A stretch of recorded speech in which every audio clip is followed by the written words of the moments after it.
Dear student of class 5th, I am continuing my lecture on your chapter number 11 Earth, Sun and Moon. आज हम पढ़ेंगे what are eclipses. ठीक है, eclipses क्या होते हैं. आपने इसको डायग्राम के साथ ही समझना है, डायग्राम के बिना आपको समझ नहीं आएगा और एग्जाम में भी विद डायग्राम आते हैं question. Eclipses occur due to the revolution of the earth and moon. The position of the moon and earth keeps on changing due to the revolving movements. Eclipses occur when sun, the earth and the moon are in straight line. These are the most spectacular shadows cast by the earth and the moon by blocking the sunlight falling on each other. देखो आपके eclipses होते क्या हैं. Eclipses cause होते हैं due to the motion of the earth and moon.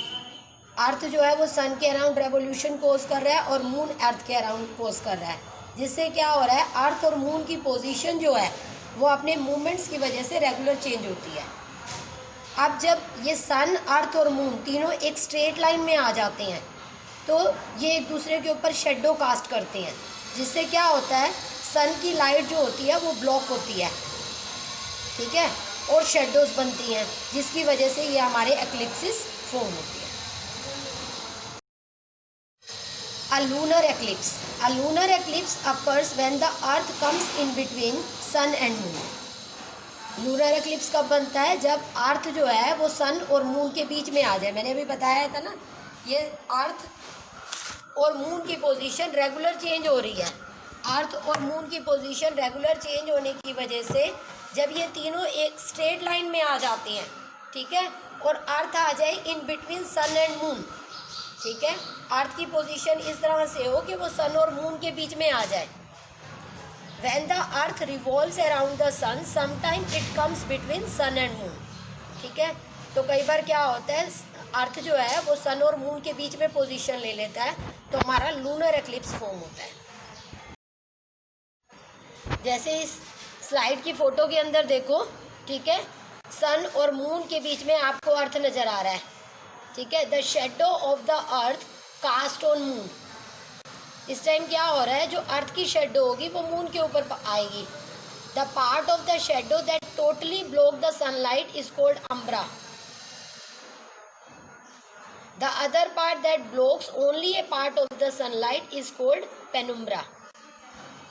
ठीक है, तो shadow of earth cast on moon, जब अर्थ सन और मून के बीच में आ जाएगा तो क्या होगा, अर्थ की जो शेडो होगी वो मून के ऊपर आएगी, ठीक है, जिससे क्या होगा, सन की लाइट ब्लॉक हो जाएगी. सन की लाइट ब्लॉक जब कंप्लीटली ब्लॉक हो जाएगी तो उसको बोलेंगे अम्ब्रा. और अगर एक पर्टिकुलर पार्ट में सन की लाइट ना पहुंच पाए तो उसे बोलेंगे पेनुम्ब्रा. ठीक है, क्लियर. तो इस तरह से जब अर्थ की शेडो जो है वो मून पे जाएगी तो सन की लाइट ब्लॉक हो जाएगी. जब सन की लाइट कंप्लीटली ब्लॉक करे अर्थ तो उसे बोलेंगे अम्ब्रा. और जब सन की लाइट को वो कंप्लीटली ब्लॉक ना करके एक पार्शियल वे में ब्लॉक करे, मतलब कुछ पार्ट उसका ब्लॉक करे, तो उसे बोलेंगे penumbra. Lunar eclipse can be total और partial. When the moon is completely in dark shadow of the earth it is called total lunar eclipse, and when moon is only partly hidden by the shadow of the earth it is called partial lunar eclipse. तो इस तरह से जब earth सन और moon के बीच में आ जाता है और अर्थ जो है वो सन की लाइट को मून तक नहीं पहुंचने देता, ठीक है, कंप्लीटली अगर कंप्लीटली मून शेडो में आ जाए, ठीक है, जब मून जो है वो अर्थ की शेडो में कंप्लीटली आ जाए, मतलब नज़र ना आए हमें मून कंप्लीटली, तो वो टोटल लूनर एक्लिप्स है.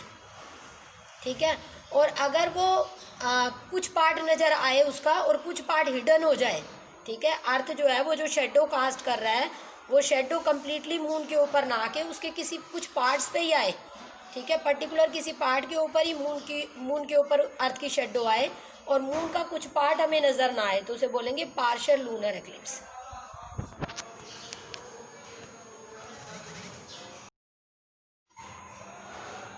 Solar eclipse.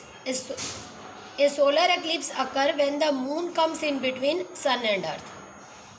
पहले क्या था, अर्थ आया था सन और मून के बीच में, और अर्थ ने शेडो कास्ट की थी मून के ऊपर, और मून नज़र नहीं आ रहा था क्योंकि अर्थ जो है वो अपनी शेडो मून पे डाल रहा था। अब मून आ जाएगा इन बिटवीन सन एंड अर्थ, ठीक है। When moon comes in between sun and earth we know that moon is much nearer to the earth than the sun. When the moon revolves around the earth sometime it comes between sun and earth. देखो जब हमारा moon in between earth and sun आ जाए, ठीक है, तो उस time जो है रिवॉल्व करते करते when moon comes in between the sun and the earth and as moon is much nearer to earth, तो किस तरह से वो शेडो कास्ट करेगा, ठीक है, वो फोटोज में दिखाते हैं आपको। In other words you can say that the shadow of the moon cast on the earth. अब मून अपनी शेडो किसके ऊपर डालेगा, अर्थ के ऊपर, ठीक है। मून ब्लॉक करेगा सन की लाइट जो अर्थ तक नहीं पहुंच पाएगी, ठीक है। This is called solar eclipse, ठीक है, इसको हम बोलते हैं solar eclipse.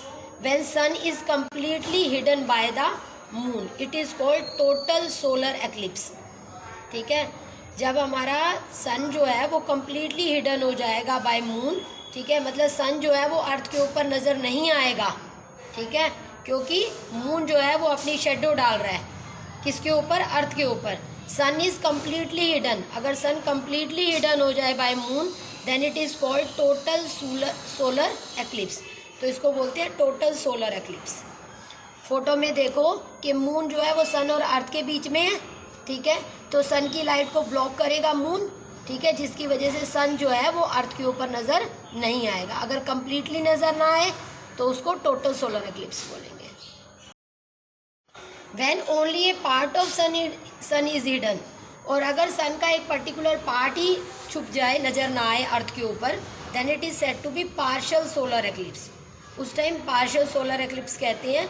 Eclipse should not be viewed through the naked eyes, special equipment can be use to see this eclipses, ठीक है। तो जब सन कम्प्लीटली हिडन हो जाए तो टोटल सोलर एक्लिप्स, और जब part of the sun earth से नज़र ना आए तो partial solar eclipse, as moon comes in between the sun and the earth, ठीक है। तो एक्लिप्सिस जो होते हैं they shouldn't be seen with naked eye, इन्हें हमें नेकेड आई से नहीं देखना चाहिए, खुली आंखों से नहीं देखना चाहिए, क्योंकि उनकी जो रेडिएशंस होती हैं वो हमारी आई को हार्म करती हैं, ठीक है। तो हमें इसके लिए स्पेशल इक्विपमेंट्स मार्केट से परचेज करके अगर हम देखना चाहते हैं एक्लिप्स को, तो उन इक्विपमेंट्स का यूज़ करके ही हमें उन एक्लिप्सिस को देखना चाहिए। जैसे स्पेशल टाइप के लेंसेज आते हैं, है ना, स्पेक्स आते हैं, that should be used. Artificial satellites, मैंने आपको बताया हुआ है कि अर्थ का एक ही नेचुरल सैटेलाइट है, दैट इज़ मून। अगर हम आर्टिफिशियल की बात करें तो आर्टिफिशियल का मतलब ही समझ आ रहा होगा मैन मेड, जो इंसान ने खुद बनाए हैं। तो इसी तरह से artificial satellites are man made objects sent into the space to orbit the earth और any other planet. The spacecraft is launched in the space with the help of rockets. तो आर्टिफिशियल सैटेलाइट्स वो satellites होते हैं जो इंसान ने खुद बनाए हैं और वो स्पेस में सेट करते हैं टू ऑर्बिट द अर्थ, जो अर्थ के अराउंड ऑर्बिटिंग करते हैं, मतलब मूव करते हैं। जैसे कि हमारा मून मूव कर रहा है ना अर्थ के अराउंड, ऐसे ये सैटेलाइट्स भी अर्थ के अराउंड ऑर्बिट करते हैं, ठीक है। और प्लैनेट सन के अराउंड मूव कर रहे हैं, और अर्थ भी एक प्लैनेट है which is revolving around the sun, और ये जो आर्टिफिशियल सैटेलाइट है ये अर्थ को ऑर्बिट करते हैं।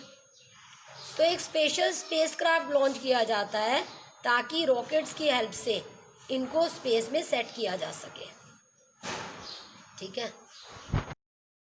Rockets are the vehicles which are powerful enough to carry the spacecraft away from the gravity of the earth. अब अगर इस स्पेसक्राफ्ट को हमें अर्थ से दूर लेकर जाना है, अर्थ की ग्रेविटी से बाहर करना है, क्योंकि किसी चीज़ को कितना भी ऊंचा फेंकोगे वो वापस अर्थ की तरफ आ जाती है। कभी देखा वो ऊपर चली जाए आपकी? तो आखिर ये रॉकेट्स जो होते हैं इन स्पेस क्राफ्ट्स को स्पेस में लेके जाते हैं। अब स्पेस में लेके जाते हैं मतलब अर्थ की ग्रेविटी को ओवरकम कर लेते हैं। अब अर्थ की ग्रेविटी को ओवरकम करने के लिए उसके अंदर इतनी वेलोसिटी चाहिए कि वो अर्थ की ग्रेविटी उसको मतलब अपनी तरफ खींच ही ना पाए, वो वापस अर्थ पे आ ही ना पाए। ठीक है, तो रॉकेट्स जो हैं इस टाइप के व्हीकल्स होते हैं विच आर वेरी पावरफुल, ठीक है, to carry the space craft away from the gravity of the earth. ऐसा ही वर्ल्ड का जो फर्स्ट आर्टिफिशियल सैटेलाइट था वो था Sputnik first, launch by Soviet union on October 4, 1957। पहला जो हमारा आर्टिफिशियल सैटेलाइट था जिसको हमने नाम दिया था स्पुतनिक फर्स्ट, ये सोवियत यूनियन ने लॉन्च किया था 4 अक्टूबर 1957 को। ठीक है, तो artificial satellites are sent to space for different purposes. अब इन आर्टिफिशियल सैटेलाइट को सेट करने का पर्पस क्या है? For example military satellites can spy, guide missiles and even used as weapons. जो मिलिट्री सैटेलाइट्स लगाए जाते हैं वो मिसाइल्स को गाइड भी कर सकते हैं और साथ में एज ए वेपन यूज़ भी हो सकते हैं ड्यूरिंग द वार टाइम। ठीक है, तो इनका अपना पर्पस है मिलिट्री सैटेलाइट्स का। इसी तरह से आपके कम्युनिकेशन सैटेलाइट्स होते हैं। कम्युनिकेशन सैटेलाइट का काम होता है टेलीविज़न, रेडियो, टेलीफोन ट्रांसमिशंस की को वर्क कराना। ठीक है, जो हमारे सिग्नल्स वगैरह हैं कम्युनिकेशन सैटेलाइट्स के, इन्हीं सैटेलाइट्स के थ्रू ही आते हैं, जिससे हमारी टीवी काम करती है, रेडियो काम करता है, टेलीफोन काम करते हैं। ऐसे ही वेदर सैटेलाइट होते हैं, उनका काम होता है to help with the weather forecasting. आप डेली न्यूज़ सुनते हो तो उसमें वेदर फोरकास्टिंग बताई जाती है आपको कि कल बारिश होने वाली है, कल क्लाउडी डे रहेगा, है ना, कल तूफान आ सकता है। तो इस टाइप की कंडीशंस का कैसे पता चलता है? By using these weather satellites. ठीक है, तो weather satellites tell us about the weather condition. Weather forecasting मतलब पहले से ही, फोरकास्टिंग का मतलब पहले से ही वेदर के बारे में पता लगा लेना, ताकि हम उसको अगर ज़रूरत है तो उस हिसाब से हम एक्शन ले सकें। And also give warning about the cyclones. ये साइक्लोन्स के बारे में भी वार्निंग दे देता है जो कि इतनी डिस्ट्रक्शन कॉज करते हैं, है ना। तो scientific satellites are use to carry out the study of the earth and the environment. Navigation satellite help ships and aircraft find their way. अब देखो, साइंटिफिक सैटेलाइट का काम होता है अर्थ की स्टडी में हेल्प देना। हम अपने एनवायरनमेंट को अगर सेव रखना चाहते हैं, एनवायरनमेंट को समझना चाहते हैं, तो ऑटोमेटिकली हमें साइंटिफिक सैटेलाइट की ज़रूरत है। ऐसे हमारे नेविगेशन सैटेलाइट होते हैं जो शिप वगैरह जाती हैं बड़ी बड़ी वॉयजेस पे, या एयरक्राफ्ट जाते हैं, अगर वो अपनी डायरेक्शन भूल जाए, कुछ हो जाए, तो नेविगेशन सैटेलाइट के थ्रू उनको हेल्प मिलती है। ठीक है, तो there are different type of satellite, मैंने अभी आपको बताया। ठीक है, आर्टिफिशियल सैटेलाइट होते क्या हैं? जो मैन मेड सैटेलाइट है। अब मैन मेड सैटेलाइट में भी अलग अलग तरह के सैटेलाइट हैं आपके, ठीक है ना, जिनको हम सेट करते हैं in space by using the rocket. Rocket एक ऐसा व्हीकल है जो अर्थ की ग्रेविटी को ओवरकम करके स्पेस में चला जाता है, उस स्पेस क्राफ्ट को लेके, जिसके अंदर हमारा सैटेलाइट है, जिसे हमें सेट करना है अराउंड द अर्थ। ठीक है, जिससे क्या होता है, मिलिट्री सैटेलाइट की हेल्प से मिसाइल्स का काम करते हैं। ठीक है, कम्युनिकेशन सैटेलाइट की हेल्प से रेडियो टेलीविज़न के ट्रांसमिशंस होते हैं हमारे। वेदर सैटेलाइट की हेल्प से हम वेदर को फोरकास्ट कर लेते हैं, साइक्लोन्स का पता लगा लेते हैं। साइंटिफिक सैटेलाइट की हेल्प से हम study of earth and environment करते हैं, और नेविगेशन सैटेलाइट की हेल्प से हम शिप्स और एयरक्राफ्ट का वे ढूंढ लेते हैं, रास्ता ढूंढ लेते हैं कि कहाँ जाना है। ठीक है, तो ये हमारे लिए बहुत ज़्यादा हेल्पफुल है। ठीक है, तो now your lecture is over and also your lesson. Now you have to listen the lecture 2-3 times and also prepare your notes, draw the diagram and have practice, and if any problem occur you may write on WhatsApp. Okay, thank you.